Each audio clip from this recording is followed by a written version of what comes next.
Okay, so let's now dive into one of the most critical factors for organizational success: creating an environment where people feel empowered, engaged, and motivated to contribute their best. Research shows that when employees actively participate in shaping their workplace, productivity increases, innovation thrives, and retention improves. We need to understand how to design this kind of culture, which is no longer optional. Our opening session, Culture by Design: Why Employees Are Now Co-Architects of the Workplace, will explore how forward-thinking organizations are empowering their teams to actively shape culture. You'll learn strategies for creating shared ownership and building a workplace where everyone feels invested in success. Please join me in welcoming our moderator, Nancy Matthews, CEO and Visions in Action, Inc., and panelists, Nikki Cruise, founder and owner of Joy Inspired LLC, and Tinna Jackson, president and CEO of Jackson Consulting Group, to the stage. Welcome, and take it away. Thank you so much. All right, good morning, everyone. We're here today to have a conversation about employee engagement, which is a phrase that gets tossed around a lot, doesn't it? What does employee engagement really mean? How do we show our employees, our team members, that they are in fact team members, not servants to the organization? And that's what our conversation will be about today. I am Nancy Matthews, and I'm known as the culture catalyst, bringing to organizations, sales teams, and every single human that I meet a simple principle where we learn how to honor and value one another despite our differences. It's called the One Philosophy. And when you learn to show up in this way for first yourself, loving yourself, the people in your life and in your family, and then in your organizations, all the way to your sales prospects, when you learn to shift to be the one to value someone else, everything changes and transforms. Absolutely. So in this space, that's what I do, is bring that into organizations. And when employees feel valued, when they feel seen, when they feel heard, when they feel that they're a part of the vision and mission, everything shifts and organizations thrive. So I'd like to turn this over to my co-panelists here. And let's go ahead and start with Dr. Tinna. Doctor, thank you so much. Is it Dr. Tinna? No. Well, if you just got... I'll receive it today. You just got elevated. I'll receive it today. Yes. So I'm Tinna Jackson. I'm president and CEO of Jackson Consulting Group. We are a DC-based management consulting and executive coaching firm where we help leaders in crises, technically. Leaders tend to call on me in crises to help align boards and their teams for strategic communication and leadership development. Beautiful. So you've had lots of experience in the space of many different types of organizations and political organizations. So let's talk a little bit about, so are employees today truly the architects of the workplace, or is that more of an idea versus a reality? I think at this point in 2026, it's more than an idea, right? Because we're in a post-COVID world, and people are still in this hybrid environment. Employees they do want to be at home. And I think that we've gotten used to this. Mm-hmm. And I think as a result, employers are able to save money. And also as a result, they're also able to tap into additional potential across the country because, you're able to hire employees that, there's just more potential. Yeah. Mm-hmm. It's interesting, this whole hybrid landscape. Yeah. My daughter is a PhD physicist, and she loves to do research, and she's here to help save the planet and the climate, so I'm very proud of her. Mm-hmm. And she works for a nonprofit. The entire team is remote. Yes. right? So a question we'll address at some point also today is how do you keep those remote teams connected and engaged? You want to speak to that, Nikki? I do, actually. I do. I think that what I focus on is building a culture in your business that respects every individual, that the leadership and the founders of those businesses make it a place that is comfortable and inviting for people to work in. And I call it the joy factor, because I believe that joy is the most underutilized strategy that we have in life and business. And I believe that providing a culture that has a positive, sustained effect in that culture is what will keep those people engaged, will keep them producing at their best, and stop them falling away. Because that is what we're aiming for going forward, to create this culture of having the individuals participate in the running of the company, not just being used as assets in the company. And I think that's where having people engaged from long distances or even in person makes so much difference. Yeah. You want to add to that, I mean, Tina? honestly, you have to over-communicate. And I think the issue we have in organizations is, what does that look like? I think all of the managers and directors in organizations have to be more open, whether that means, doing stand-up meetings, doing, your one-on-ones beyond, the all-staff meeting. I think those are really important. But you know what? Who likes to go to a meeting? Anybody here we're having a meeting sure. today? I Right, get that. So how do we change it? Meetings too. Yeah. Don't get me wrong. I hate meetings too. Yeah. But you could do a voice note. Nice. Voice notes are in, apparently. Let me tell you, I went to a conference a couple years ago, and a friend of mine who's become a really good friend kept sending me voice notes. I'm like, you're over there. Just come talk to me. But it's very effective. It's amazing just having those touch points. I think that's the point, right? It's just making sure that you have multiple touch points, no matter what the mode is, no matter what the mode of delivery is. Yeah. And I do think that it's a change in mentality. Corporations are so used to, we must have a weekly status meeting.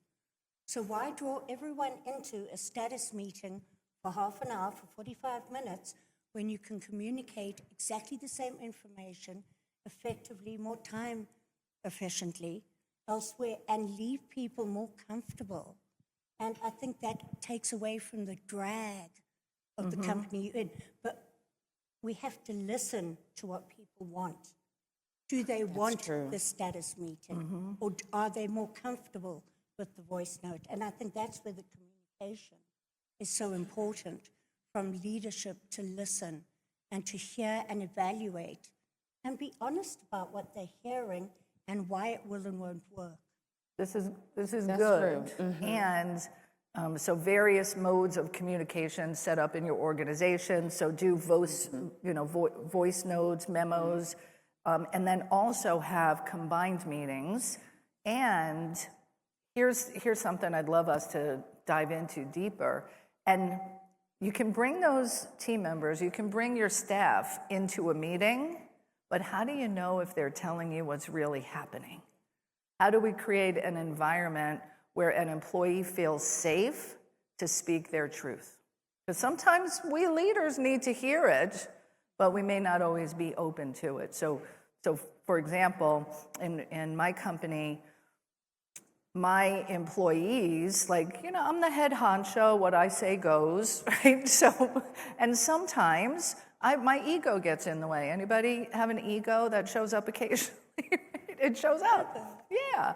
And what I started doing to create that safety factor was open the meeting by saying, everything that is done here today is for the good of all.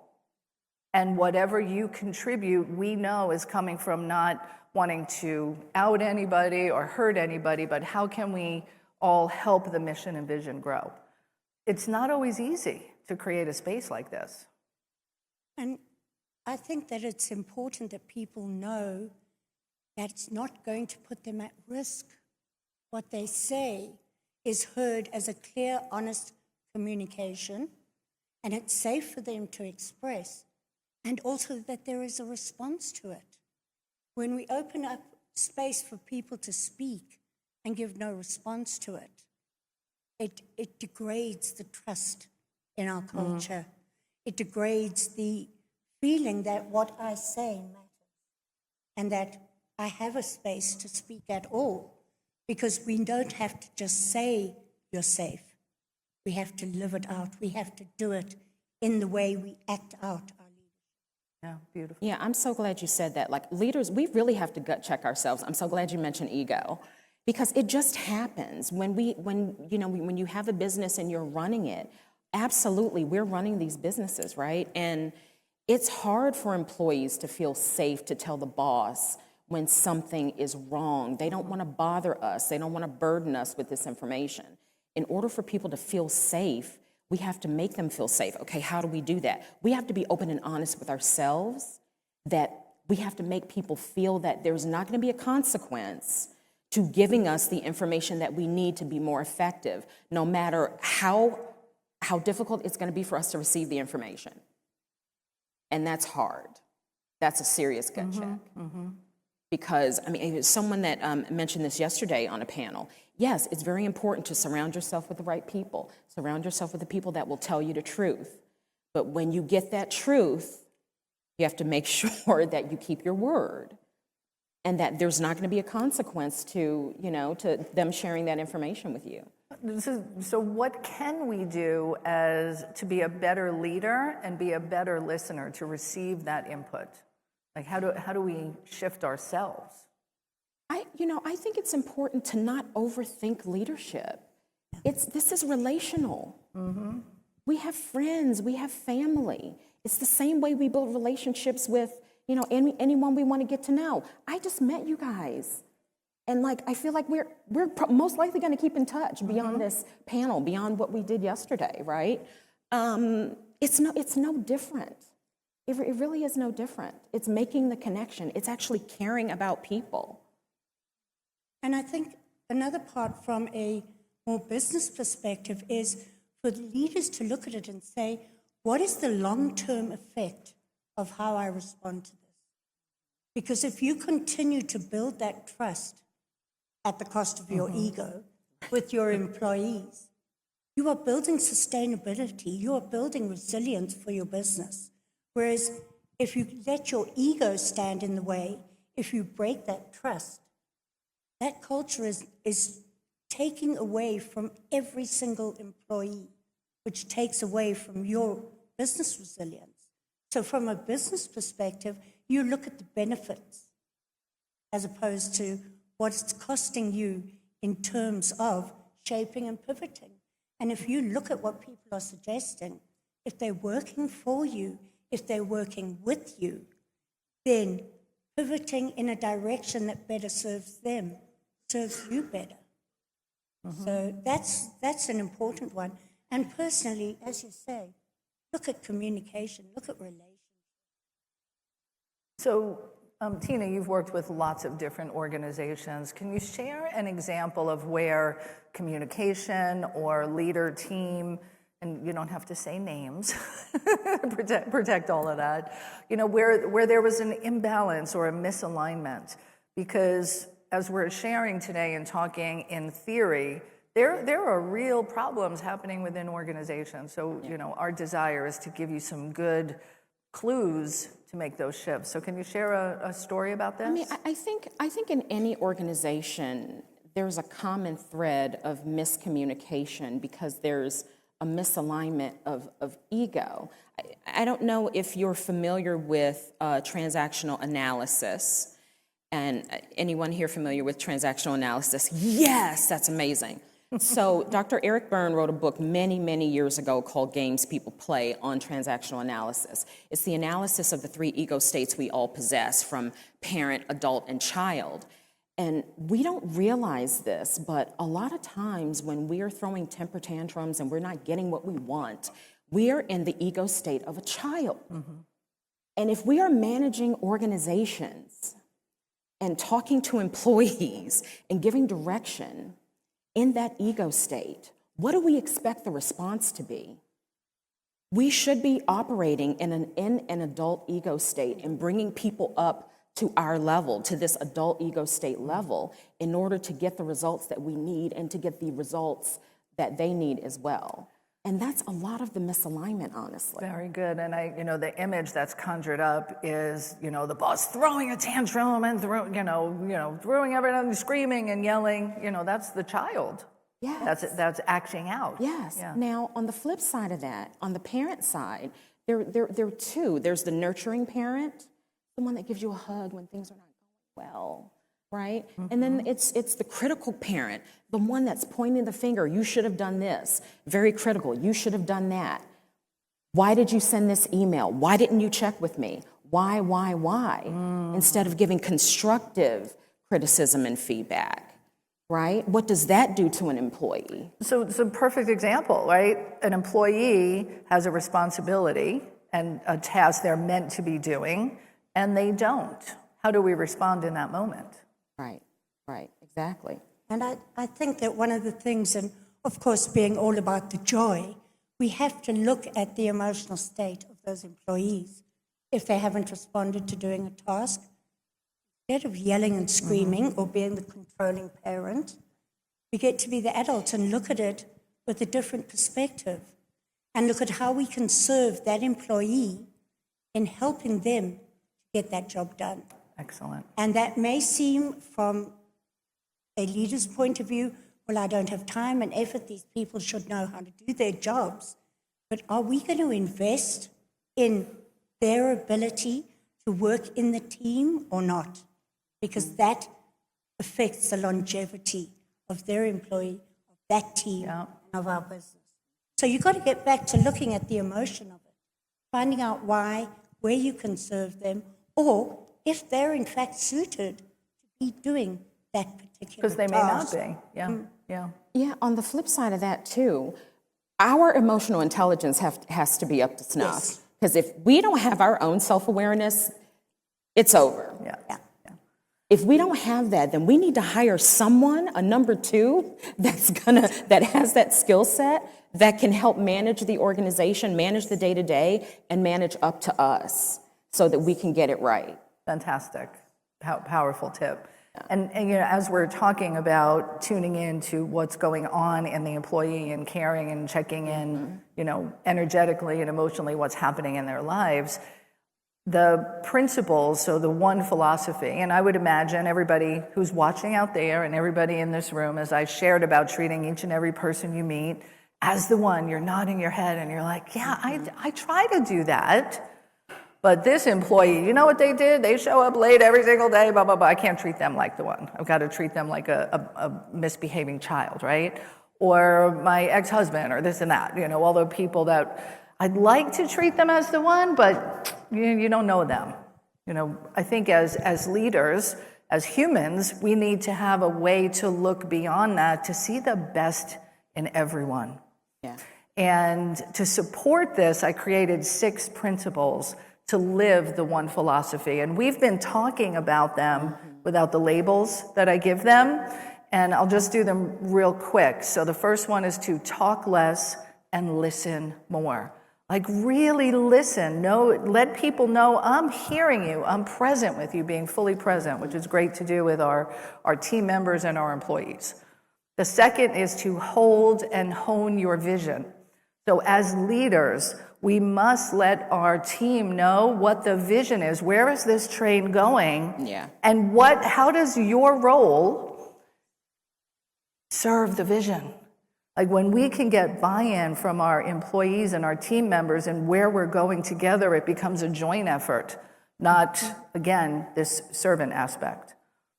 E is to exhibit exemplary behavior, which goes to what we were talking about in not throwing tantrums or things of that nature and having that emotional intelligence. The next one is to own your life with 100% responsibility. And when it comes to an employee who doesn't do or perform the way that was expected, that's on me first, right, as the leader. So one of the questions that I do is, and I've had to learn this over time because I was in the why phase. Why didn't you do this? Why didn't you do this? Why did it take so long? I was there.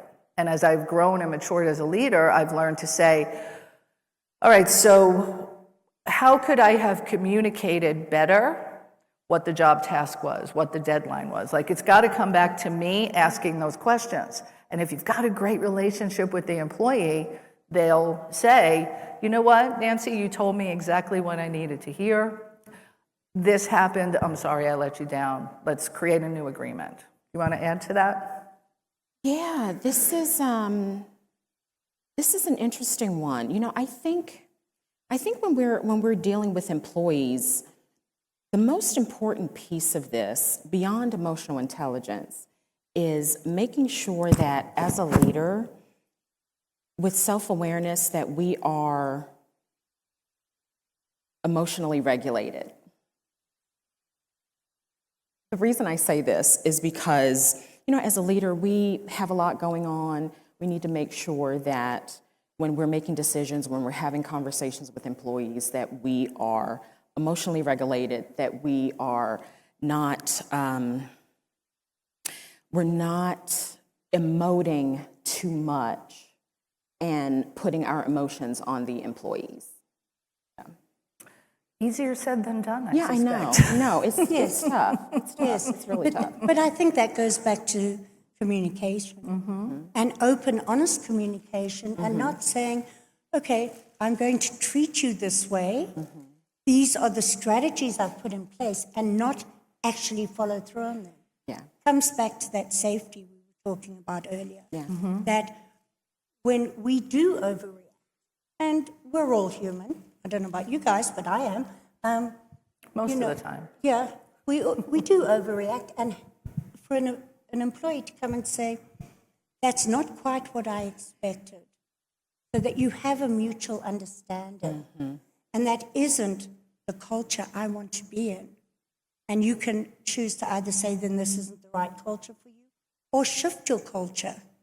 Because employees don't want any more. I mean, it's not a question of, I want to do a job to be paid. Nowadays, people want more than just a paycheck. Absolutely. And I think that's a huge part of why it is so important how we select, treat, and engage with employees. Yeah, and I think in today's opportunities, right? How many people have just started their own businesses, like many of us, right? At some point you said, I don't want to be the employee anymore. And there are organizations where it's great to be an employee. You know, I left my job because it wasn't so great. Yeah. And I was like, no, I think I can do better here. Yeah. And today's workforce has way more opportunity to do a variety of things. So, you know, we've got the quiet quitting that happens, and how do you see the changes in the workforce as it relates to, you know, employees just saying, you know what, I'm out? Yeah, I think it's a lot easier for employees to determine exactly what it is they can actually do. I mean, with social media, with TikTok, with becoming like YouTube millionaires, it's actually, and with AI, with the growth of AI, I mean, you can pretty much do anything so long as you take the step forward and become fearless. You could pretty much do anything. Yeah. So it's just a matter of them, determining what they want to do and, take the first step. That's the scary part. And I think as employers, as leaders, knowing this is what their options are, the question now is, how do I create a place where people would prefer to come to instead of the challenge of entrepreneurship? Because, we all know it's not an easy road. Yeah. Lots of hills and valleys. Yeah. So do you have some suggestions, both of you, on that? Well, I think so often there are skills, talents that are so evident in employees that are ignored by employers and leaders.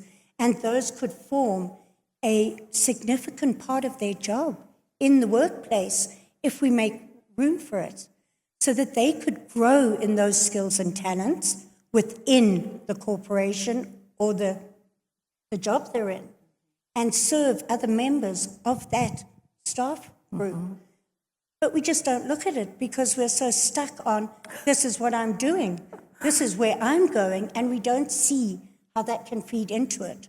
And as a result, people look elsewhere to go and explore and exercise those skills and talents. I'm chuckling because I had a team member who was my marketing, and she would create my website pages and my marketing materials. And I was like, okay, here's the topic I want you to do on have free reign. Go ahead and do it. And then she took free reign, and what she sent me, I didn't like at all. And I was like, no, this isn't what I want to do it like this and this and this. And as I heard myself, I was like, oh, I was asking you to be outside the box in your thinking, inside my box. Yes. So take a look at, are you really giving the team members, like you said, the permission to be fully expressed? And yes, we need to have some, brand guidelines and company values and vision to go with it. But I realized in that moment how I was stifling her creativity.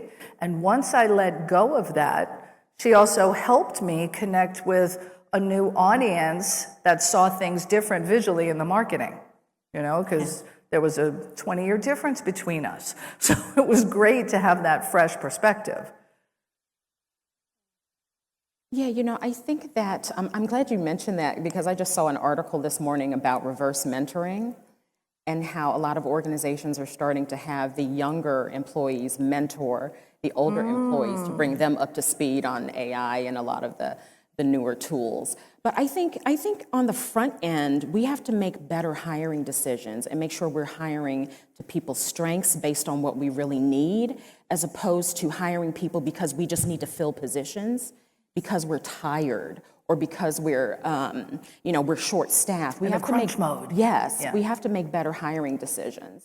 And then once you do, and people are in these jobs, we need to make sure that we're giving them good professional development opportunities and putting dollars aside for that, whatever that means, and just getting to know employees and knowing what their interests are. And I'm sorry, listen to your HR teams. You have HR for a reason. Hopefully HR has some sort of pulse on the organization, and HR is there for a reason, as a resource for the employees while also protecting the organization. It is a tough job, but hopefully your HR has a pulse on the organization for you. And can be that bridge to that safer conversation Absolutely. that we're talking about as well. And I think it again goes back to, are you employing someone just to fill a role because you need an extra head in your company? Or are you actually bringing someone in to be a co-architect in your business? The very topic of this panel. And when you bring them in, why? Why that person? And are you going to honor them as much as you want them to honor you? Because in that you create a lot of that communication. And when you employ, they're not an asset you just pay.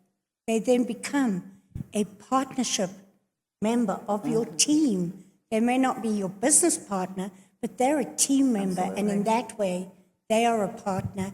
Their voice matters. And unless they know and understand clearly their role, like your lady understood, okay, I have free reign because that's what you expressed. And she opened up so much in your business. But if you hadn't expressed clearly what she could and couldn't do and honored her in that, she gets stifled, she feels untrusted, and she would have been out of there in 2 minutes. Correct. Yeah.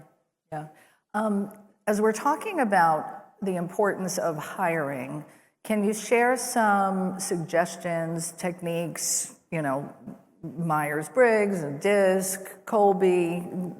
What do you have for those things? I'll start with Tina, then Nikki. I personally like the Clifton Strengths Assessment. It measures the 34 natural talents. I really like that. But the thing is in the hiring process, you can't use those. You can only use them after the hiring process. So that's the thing. So it can't be a qualifier before hiring. Yes. Yeah. And not as much of a strategy, but more an awareness. How does the person align in your interview, in your talking to them? How does their vision for their personal walk align with your vision for your company? How do they align spiritually, emotionally, business strategy-wise? I mean, if somebody is totally on one end of how they believe business should be done and you believe something different, don't forget to ask that, because it's important. Do the values align?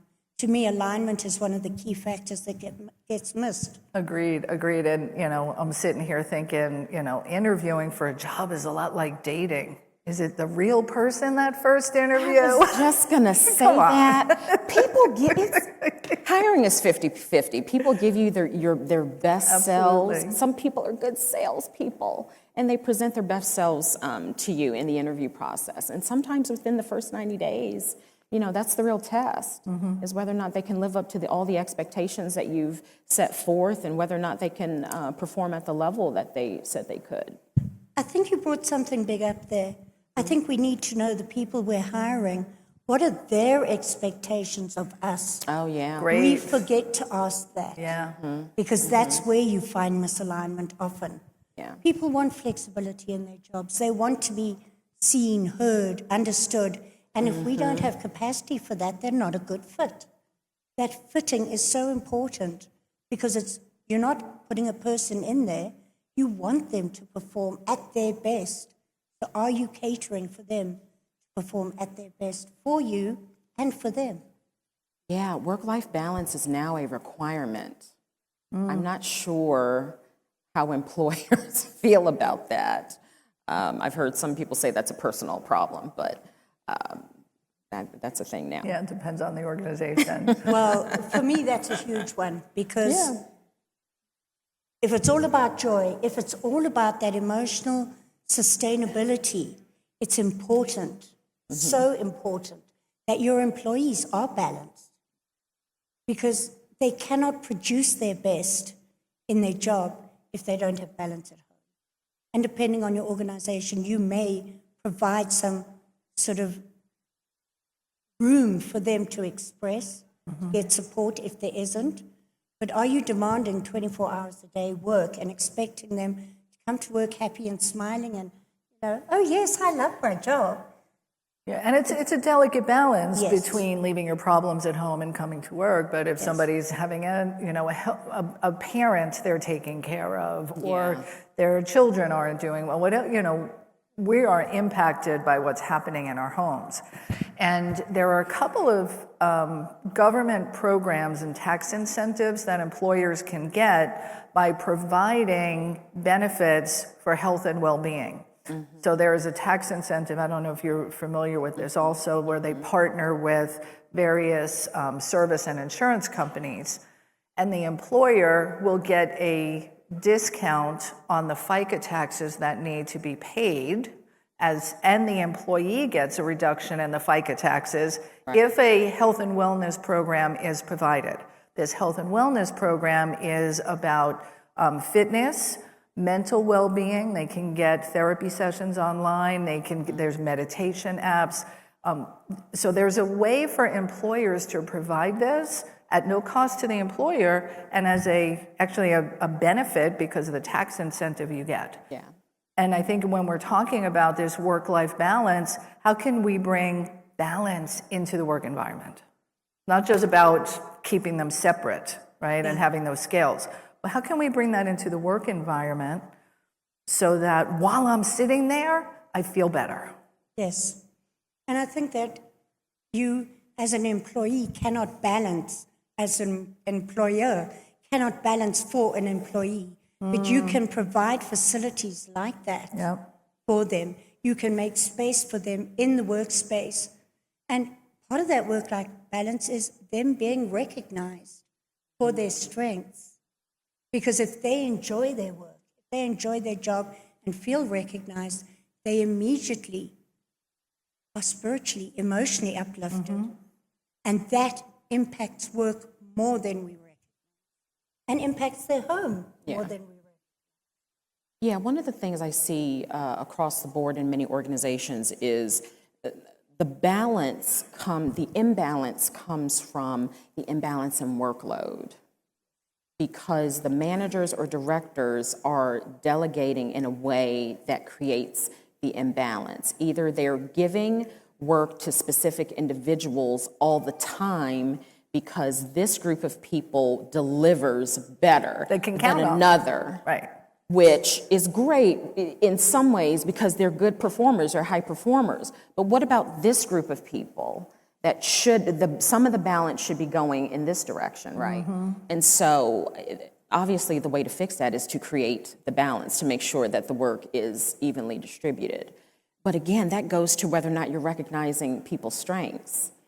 And then if you are not delegating at all to a particular individual or group of people, then something is wrong, because that means that is a preference, and that means that there is a feedback loop that is not happening with these individuals. Now, the people that you are overworking, these high performers, they're going home at their dinner tables and they are talking about you. And hopefully they're not on social media speaking in code, talking about you and crying before they come into the office, if they have to go into the office, or show up on Zoom. Yeah. Yeah, good stuff. All right, we have just a couple of minutes left. Is there any question or comment? Yes.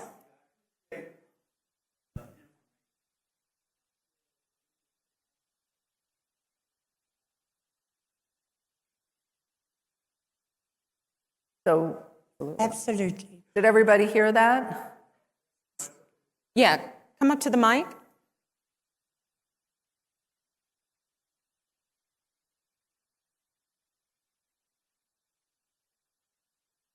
Until the leaders get together and align themselves on the true value of the employees, nothing's going to change. You are so right. Absolutely. Right? Rather than just seeing as, oh, you're my worker bees, you're my plebes, go get all this stuff done. That's right. So the change happens from the top down. It's why we're all here, right? So to improve ourselves as leaders and then raise up our organizations. Yeah, because every leader has a different opinion on the value. What's their true value? Is their employees really a true value? Is it something else that's a true value? Yeah. Right? And I'm truly to really be frank, we forget about our employees. We our do. Employees make us who we are. Yes. And I think we forget that.